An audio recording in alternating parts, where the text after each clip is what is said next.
I am Peyton Sullivan. I just buried my grandmother, Margaret Ellis. She was 78 years old, and we said goodbye to her today at a small cemetery on the outskirts of Seattle. At the funeral, as people were leaving the graveside, her lawyer, Henry Caldwell, pulled me aside. He didn't say much at first. He just leaned in close and whispered, "Your grandmother didn't die naturally, Peyton. If you want the truth, come to my office after everyone leaves. But whatever you do, don't tell your parents or your brother. You could be in danger." He didn't wait for me to answer. He just walked away, leaving me standing there with my heart pounding. I didn't know what to think, but something in his voice made me follow him. I waited until the last car left the cemetery, then I drove straight to his office. When I arrived, the building was dark except for one light in the lobby, and there, standing in the shadows by the door, was a man I had never seen before. He had the kind of eyes that looked like they had seen too much, and he was waiting for me. I froze. I didn't know who he was, but I knew everything was about to change. You ever felt that moment when you realize the people closest to you might be hiding something terrible? Drop a comment below and tell me where you're watching from. If you've ever had that gut feeling about family, hit like and subscribe. You won't want to miss what happens next. After the graveside service ended, I lingered near the row of cars pretending to adjust my coat while watching Dad and Laura. They were standing a little apart from the others, close to the fresh mound of dirt. I couldn't hear everything, but their voices carried just enough on the damp air. Laura said something low and urgent, if she went at the right time, and Dad muttered back, "The papers have to be done before anyone starts asking questions." The words hit me like a cold wind. I didn't catch the rest. They turned away when they saw me looking, but that fragment stuck in my head. It felt wrong, like a conversation that wasn't meant for me. I thought about the little things Grandma had done in the last few months. She kept important papers locked in a drawer she never used to lock before. She changed the lock on her bedroom door once, saying it was just in case, but she never explained what she meant. I had brushed it off as old age, but now those moments felt heavier. When we got back to the house in the quiet suburb outside Seattle, Dad called me into the living room. The room still smelled like the casseroles neighbors had brought over. He placed a thick stack of papers on the coffee table and sat down across from me. "These are for healthcare and financial power of attorney," he said. "It's so we can take care of things if you ever need help." Grandma would have wanted this. Laura stood beside him, arms folded, her smile soft. "She always talked about making sure you're protected, Peyton. Just sign where the tabs are. It's standard stuff." I picked up the top page. The language was dense, full of legal terms. There was a clause about substitute decision-making if I was deemed unable to manage my affairs. It didn't say anything about a confession, but the wording felt slippery, like it could mean more than they were letting on. I asked what it covered exactly. Dad waved it off. "Just routine. You don't have to read every line. We're family." I felt Laura's eyes on me the whole time. Her gaze wasn't warm, it was watchful, like she was measuring how much I suspected. I set the papers down and rubbed my eyes. "I'm exhausted from today. Can we do this tomorrow? I just need to rest." Dad nodded, but Laura's smile tightened. "Of course, sweetheart. Take your time." She touched my shoulder as I left the room, and her fingers felt cold. I went upstairs to my old bedroom, the one Grandma had kept ready for me whenever I visited. I sat on the edge of the bed, staring at the wall where she used to hang my childhood drawings. My mind kept replaying those words at the cemetery. If she went at the right time. It didn't sound like grief. It sounded like calculation. I thought about Grandma's last few weeks. She had been tired, complaining about her heart racing at night. She stopped drinking her morning tea, as often saying it didn't taste right. I had visited her a week before she passed, and she had pulled me aside in the kitchen. "If anything happens to me, Peyton, promise you'll look after yourself. Don't let them rush you." She never said who they were, but now I wondered. Downstairs, I heard Dad and Laura talking in low voices again. The house felt too quiet, like it was holding its breath. I locked my bedroom door, something I had never done before, and lay down. But sleep didn't come. Instead, I kept thinking about the papers on the table. I knew I couldn't sign them without understanding what they really meant. The next morning, I woke up early. Dad was already in the kitchen making coffee. Laura was there too, pouring a cup for me.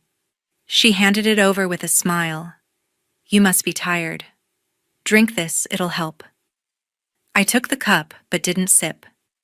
I set it on the counter and said I needed to run an errand. Dad asked what kind. I told him I wanted to check on Grandma's house, make sure everything was okay. He hesitated, then nodded. Laura watched me leave, and I felt her eyes on my back the whole way to the door. I drove to Grandma's place, the small house she had lived in for 40 years. It was empty now, the furniture still in place, the air stale. I walked through the rooms, touching the things she had loved, the teapot on the stove, the photo albums on the shelf. In her bedroom, I found the drawer she used to keep locked. The lock was still there, but the key was in the same spot she always hid it, under the loose floorboard near the bed. Inside the drawer were bank statements, insurance papers, and a small notebook. I opened it. The pages were filled with her neat handwriting. She had written dates and notes. Tea tasted bitter again. Heart racing after breakfast. Laura insisted on making it today. And then toward the end, I don't feel safe. If I go, suddenly check the tea. And protect Peyton. My hands shook as I read. I didn't know what it all meant yet, but I knew I couldn't ignore it anymore. I slipped out of the house that night without turning on any lights. The driveway was quiet, and I took Grandma's old key from the hook by the door where she always left it. The drive to Henry Caldwell's office wasn't far, just 20 minutes through the empty streets of the suburb. The building was dark when I arrived, but a single lamp glowed in the lobby window. I parked and walked up to the door. It opened before I knocked. Henry led me inside without a word, straight to his office at the back. The man from earlier was already there, sitting in one of the leather chairs. Henry closed the door and said, "This is Marcus Reed. Your grandmother hired him a few months ago." Marcus nodded but didn't smile. He looked like someone who had spent too many nights waiting for answers.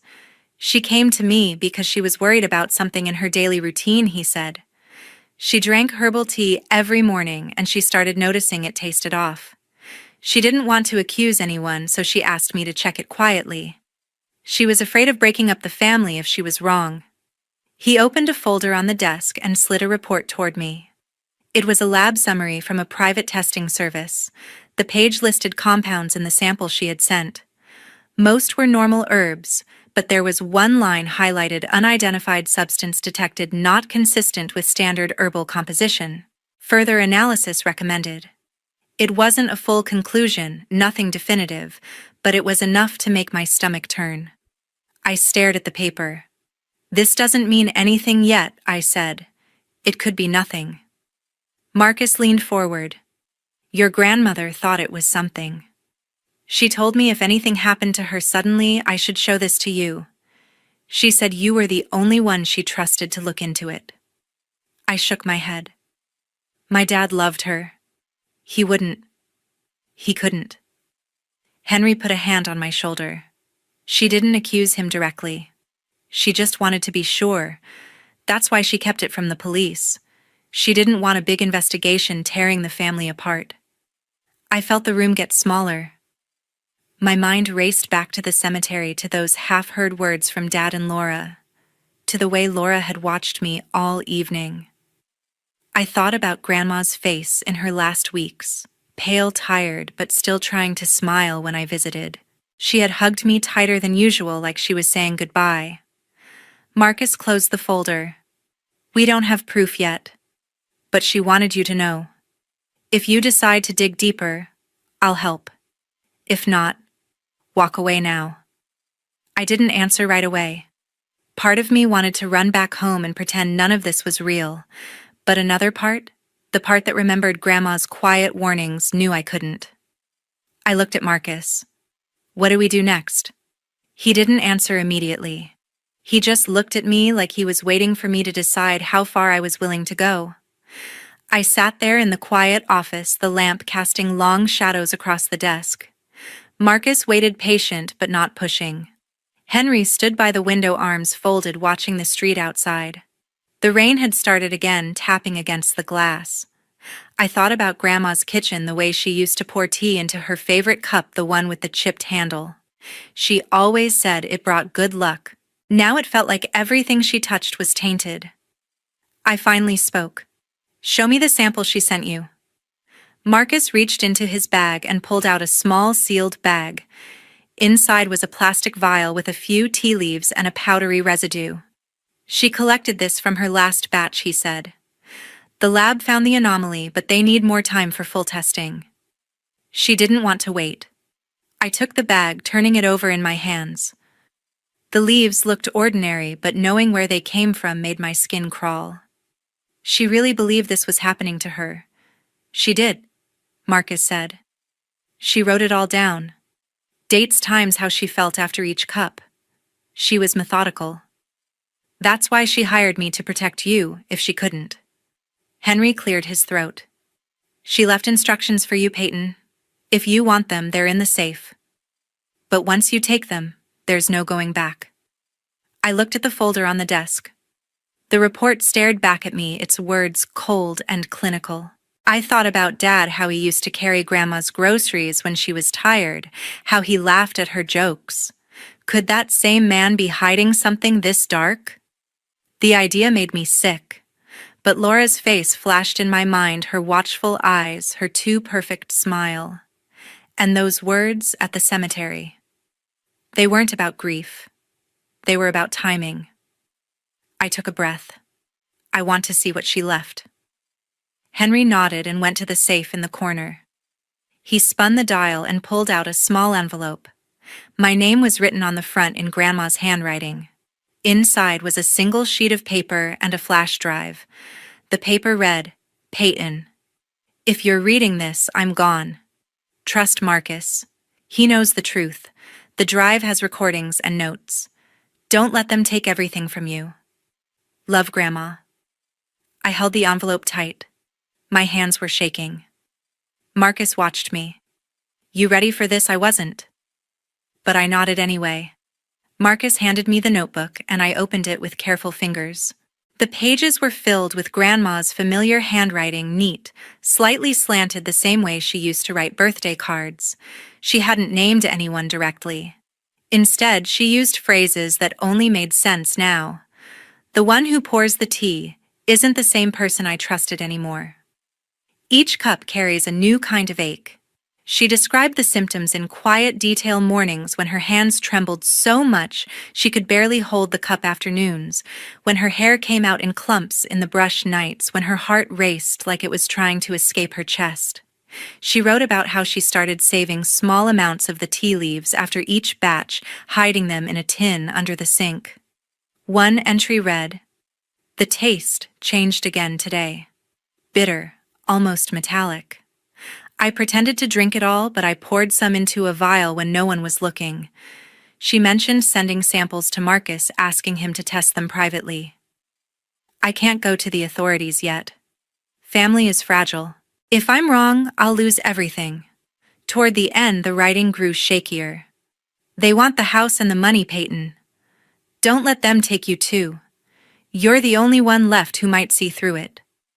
She didn't say who they were, but the meaning was clear. She ended with a single line, "If I leave suddenly, promise you'll look after yourself. And Ethan. He doesn't know." I closed the notebook, my throat tight. She was protecting us, I said, even when she was sick. Marcus nodded. She was. She knew something was wrong, but she didn't want to believe it was someone close. That's why she kept it quiet. He explained what he had pieced together. Dad had made some bad investments a few years back. Real estate deals that fell through. Laura had pushed him to borrow more, promising quick returns. The debt grew, and Grandma was the only one who knew the full extent. She had helped him before, quietly paying off smaller amounts. But this time, it was too much. She suspected Laura was manipulating the situation, encouraging Dad to take risks he couldn't afford. The house is worth a lot, Marcus said, and her insurance policy names your dad as beneficiary with you and Ethan next in line. If something happened to her, and then to you... He didn't finish the sentence. He didn't need to. I thought about Ethan. He was only 28, still figuring out his life. Dad and Laura had been keeping him out of family discussions about the will. They told him it was adult stuff, but I had seen the way he looked at them, confused, like he sensed something was off but couldn't put his finger on it. They're controlling him too, I said. He doesn't know about any of this. Marcus agreed. Your grandmother mentioned him. She was worried he'd get caught in the middle. I sat back in the chair, the notebook still in my lap. The weight of it felt heavier than it should. I pictured Grandma alone in her kitchen, pouring out tea she couldn't trust, writing these words in secret. She had carried all of this by herself to protect us. I looked at Marcus. What if we can prove it? He leaned forward. We need more than a notebook and a partial lab report. We need to catch them in the act, or at least get solid evidence. But it's risky. If they suspect you're onto them, they'll move faster. I knew what he meant. If Dad and Laura thought I was a threat, they might try to silence me the same way they had Grandma. I thought about the papers they wanted me to sign, the power of attorney that gave them control over everything. If I signed, I would be handing them the keys to my future. And Ethan's. I can't let that happen, I said. Not to Ethan. Not to Grandma's memory. Marcus studied me for a moment. Then we need a plan. But you have to be sure. Once we start, there's no turning back. I nodded. I was sure. He outlined the basics. I would go back home, act normal, pretend I was still grieving and trusting them. We would use the time to gather more evidence, maybe set up a way to monitor the house, or find out what else was in the papers. Grandma had left instructions for that too, hidden in the envelope. I opened the flash drive on Henry's computer. It had audio files. Grandma's voice, weak but clear, recording her symptoms day by day. One clip was from her last week. The tea was stronger today. I barely finished it. My chest hurts. Peyton, if you're hearing this, remember I love you. Don't let them win. Her voice broke at the end. I closed the file, tears burning my eyes. Henry watched me. She recorded those for you. She wanted you to know she fought. I wiped my face. She did. And I'm going to finish what she started. Marcus stood up. Then let's get to work. I left the office with the notebook and the drive tucked in my bag. The rain had stopped, but the air was still heavy. I drove back home slowly, my mind racing. Dad and Laura would be waiting. I had to play my part perfectly. When I walked through the door, the house was quiet. Dad was in the living room flipping through channels. Laura was in the kitchen. She looked up when I entered. Everything okay, Peyton? I forced a small smile. Yeah, just needed some air. She nodded, but her eyes lingered on my bag for a second too long. I went upstairs and locked my door. Tomorrow I would start acting like nothing had changed, but inside, everything had. I walked back into the house with the notebook and drive hidden in my bag, trying to keep my face calm. Dad was in the living room scrolling on his phone. Laura came out of the kitchen, wiping her hands on a towel. She looked at me with that same careful smile. Find what you were looking for? Yeah, I said. Just needed to think. I sat down on the couch and took a deep breath. I've been thinking about the papers, I told them. I'll sign them. But first, let's do something for Grandma. I want us to have dinner tonight. Read through her draft will. Together talk about her. Remember the good times. It feels right. Dad looked surprised but nodded. That's a good idea, Peyton. She'd like that. Laura's eyes narrowed just a fraction. We can do that. What do you need? I suggested we make her favorite meal, roasted chicken with fresh herbs the way she always did it. We should go to the big market downtown. They have the best fresh stuff. I'll come with you. Dad agreed right away. Laura hesitated. It's a bit far. We could just go to the local store. No, I said. Grandma always said fresh makes the difference. Please, let's do it right. They exchanged a quick look. Dad shrugged. Fine. Let's go now. We drove to the market in downtown Seattle, the big one with the wide aisles and specialty sections. It was about 40 minutes from the house. Laura sat in the front, glancing back at me now and then. I pretended not to notice. Once inside, I took my time. I walked slowly through the produce section, picking up bunches of rosemary and thyme, smelling each one. This one smells better, I said, holding up a bundle. Laura sighed but said nothing. I asked the clerk about the best herbs for roasting, then moved to the meat counter. I asked questions about the chicken, organic or free-range, how long to cook it. The clerk talked for 10 minutes. Laura tapped her foot. I kept going. In the wine aisle, I picked up bottles, reading labels carefully. Grandma liked this Cabernet, I said. Do you think it's the right vintage? Dad nodded absently. Laura checked her watch. We should head back soon. Just a little longer? I said. I want this to be perfect. I stretched it out for almost 2 hours. Laura grew more impatient, her smile fading. Dad tried to hurry me along, but I kept finding new things to look at. By the time we left, the sky was dark. On the drive home, Laura was quiet. She kept glancing at me in the rearview mirror. When we pulled into the driveway, she turned to me. You seem different today, Peyton. Everything okay? I smiled. Just trying to honor Grandma. She didn't look convinced. Inside, I went upstairs to my room. I checked the bag, everything was still there. I knew Marcus's team had only had a short window while we were gone. They'd managed to install cameras in the kitchen and one in the living room corner. It wasn't perfect, only 2 angles, but it was something. The risk was high. If Laura or Dad noticed anything out of place, it would be over. I sat on the bed, heart pounding. I had bought us time, but I could feel the tension building. Laura's eyes had followed me the whole trip, like she was trying to figure out what I knew. Dad seemed oblivious, but I wondered how much he really understood. I thought about Ethan. He had texted me earlier asking if I was okay. I hadn't replied yet. I didn't want to drag him into this until I was sure. But seeing how Dad and Laura kept him away from any family decisions made me worry. They were controlling him too, in their own way. I looked at the notebook again. Grandma's words stared back. Don't let them take you too. I wouldn't. Tomorrow, I would play along. But tonight I locked my door and tried to sleep. The next morning, I woke up with a plan.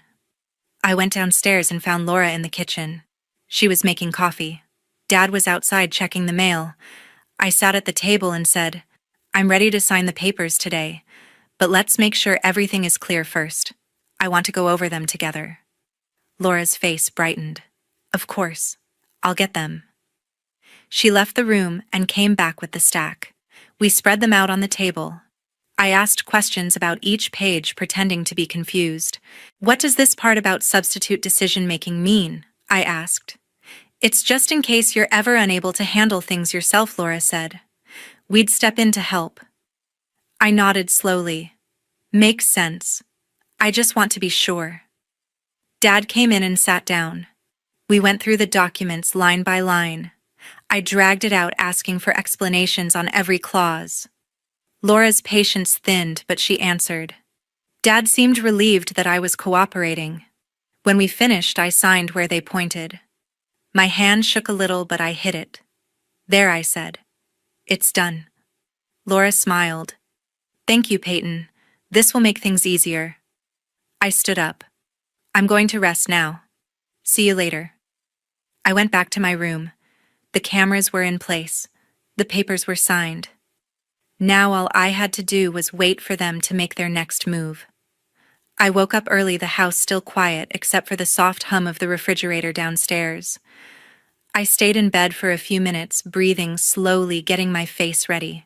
When I finally went down to the kitchen, Dad was already gone, probably out running errands. Laura was there rinsing dishes from last night. She looked up when I entered.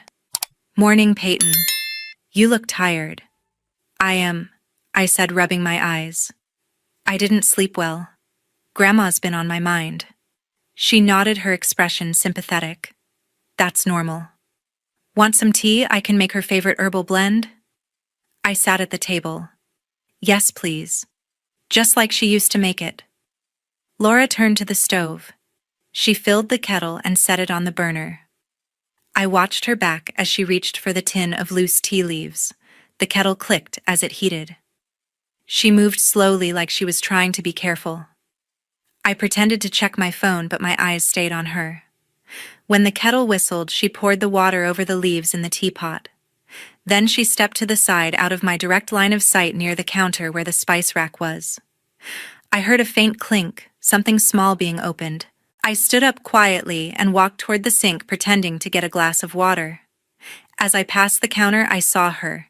She had a small glass vial in her hand, tipping a pinch of white powder into the teapot. Her movements were quick, practiced. My heart slammed against my ribs. I froze for a second, then kept walking to the sink. She didn't notice me behind her. I filled the glass, took a sip, and went back to the table. Laura turned with the teapot and 2 cups. She poured one for me first.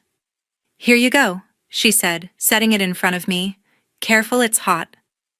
I wrapped my hands around the cup.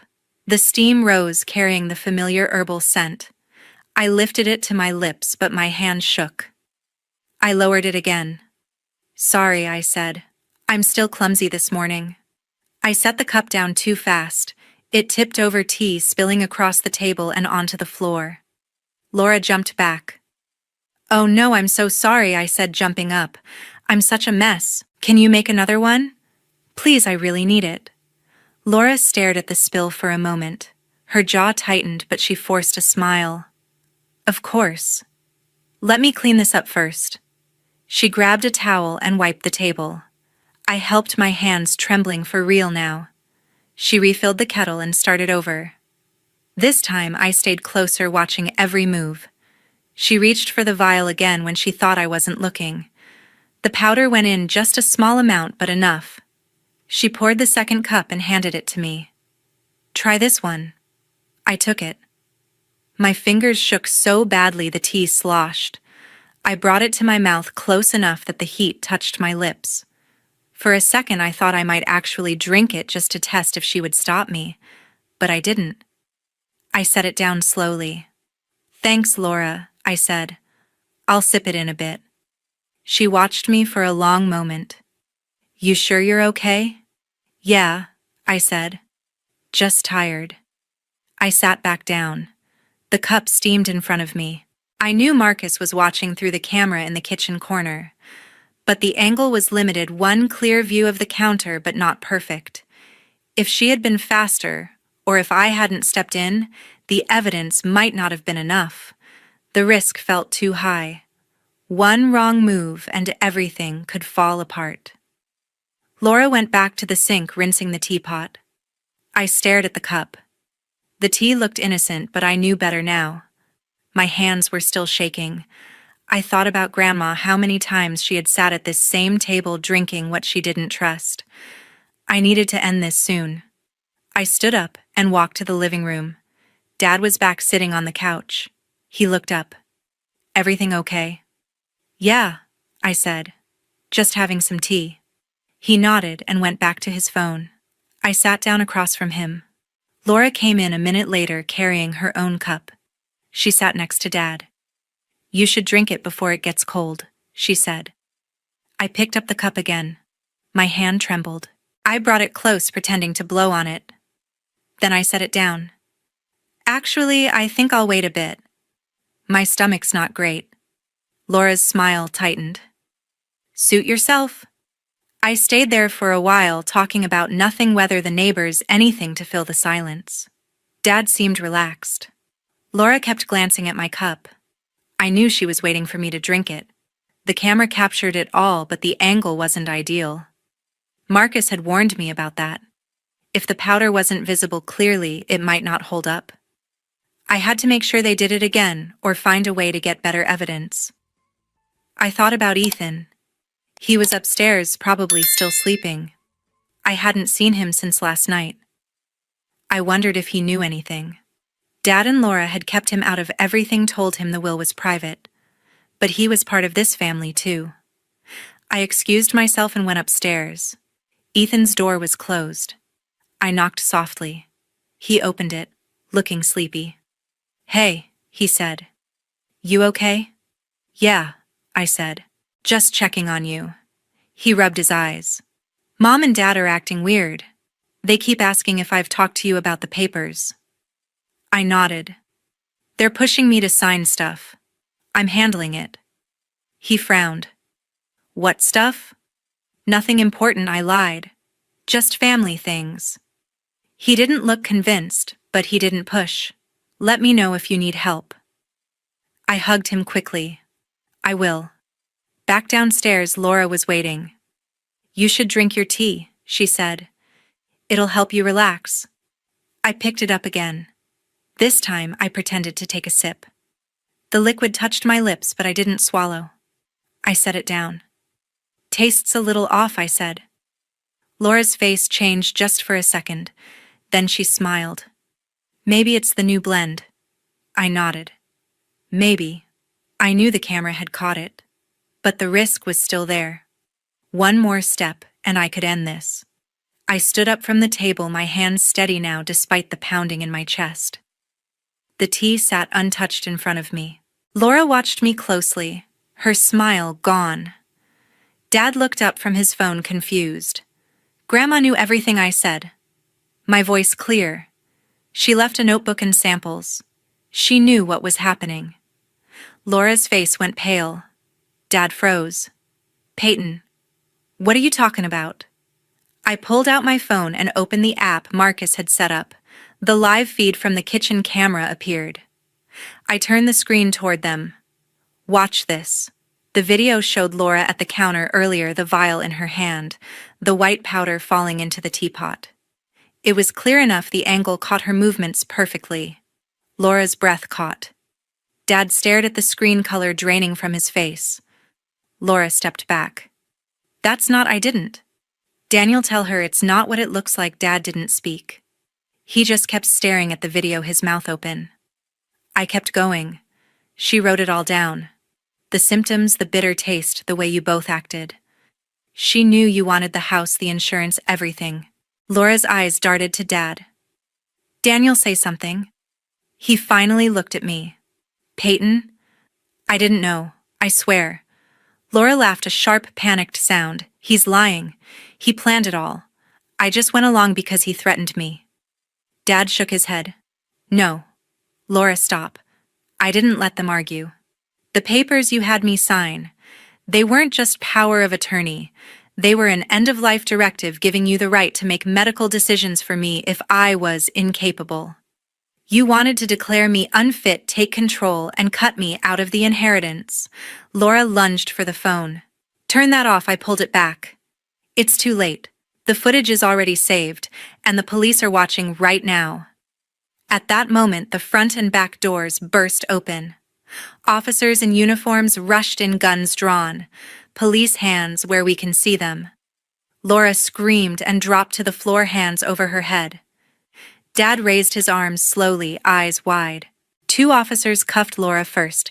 She kept shouting, "It was him. He made me do it." Dad didn't resist. He just looked at me, broken. "Peyton, I'm sorry." I didn't respond. Ethan came running down the stairs, hair messy from sleep. He stopped at the bottom, staring at the chaos. "What's happening?" One officer held him back gently. "Stay here, son." Ethan looked at me. "Peyton, what's going on?" I walked over to him. "They hurt Grandma. They tried to hurt me too." His face crumpled. "No." Dad couldn't meet his eyes. The officers read their rights. Laura kept blaming Dad, her voice shrill. Dad stayed silent, head down. As they led them out, Ethan grabbed my arm. I didn't know. I swear I didn't know anything. I believed him. He had been kept in the dark just like Grandma wanted to protect him. The house filled with police activity photos, evidence bag statements. Marcus arrived later, coordinating with the detectives. He gave me a small nod. You did good. I didn't feel good. I felt empty. They took Dad and Laura away. Ethan sat with me on the couch while the officers worked. He cried quietly. I held his hand. When the last officer left, the house was silent again. Ethan looked at me. What happens now? I took a breath. We get through it. Together. But I can't stay here anymore. He nodded. I understand. I packed a bag that night. I left the house the next morning. I didn't look back. Months later, the courtroom in Seattle felt colder than the cemetery where we buried Grandma. The judge's voice echoed through the room as he read the sentence. Daniel Ellis received life imprisonment without parole for his role as the primary orchestrator. Laura received a reduced sentence due to less direct evidence and her cooperation with the investigation. The charges centered on causing harm leading to Grandma's death and conspiracy to harm me. The courtroom was quiet except for the soft sobs from a few relatives in the back. Ethan sat beside me, gripping my hand tightly. He hadn't spoken much since the arrest. I looked at Dad one last time as they led him away. He didn't look back. Laura glanced over her shoulder, her eyes red, but I turned away. There was nothing left to say. After the hearing, Ethan and I walked out together. The rain had stopped, leaving the sky gray and heavy. He stopped on the courthouse steps. Peyton? I'm sorry, I should have seen it. You didn't know, I said. None of us did. Grandma protected us both. He nodded slowly. What now? I took a breath. I'm moving to Portland. I need space. I'll keep the house. Grandma's house, but I can't live there anymore. Not with everything that happened. He looked down. Can we still talk? Not every day, but... Sometimes I hesitated. Then I nodded. Minimal contact. No visits. But yes, we can talk. You're my brother. That doesn't change. He hugged me tightly. Thank you. I drove to Grandma's house that afternoon. The keys felt heavy in my hand. I walked through the rooms, touching the furniture she loved, the teapot on the stove, the photo albums on the shelf. The house was quiet, but it didn't feel empty. It felt like a place that needed purpose again. I decided to turn it into a safe haven for women escaping domestic abuse.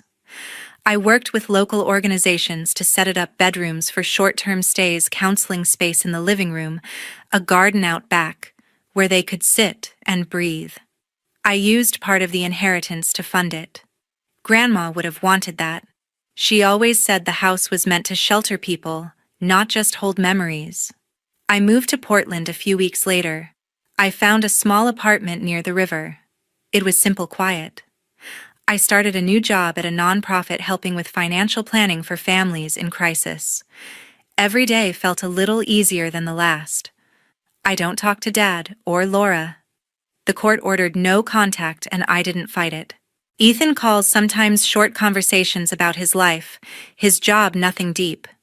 We're careful. We're trying. I still think about Grandma every day. She fought in silence to protect us. She left the clues, the notebook, the drive, because she believed I would find them. She was right. Greed can destroy a family. It can turn people you love into strangers. But the truth always finds a way out, even when it hurts the most. Sometimes the bravest thing you can do is walk away to protect yourself, to honor the ones who fought for you, and to build something better from the pieces left behind. I keep Grandma's teapot on my shelf. It reminds me some things are worth saving and some things are worth letting go.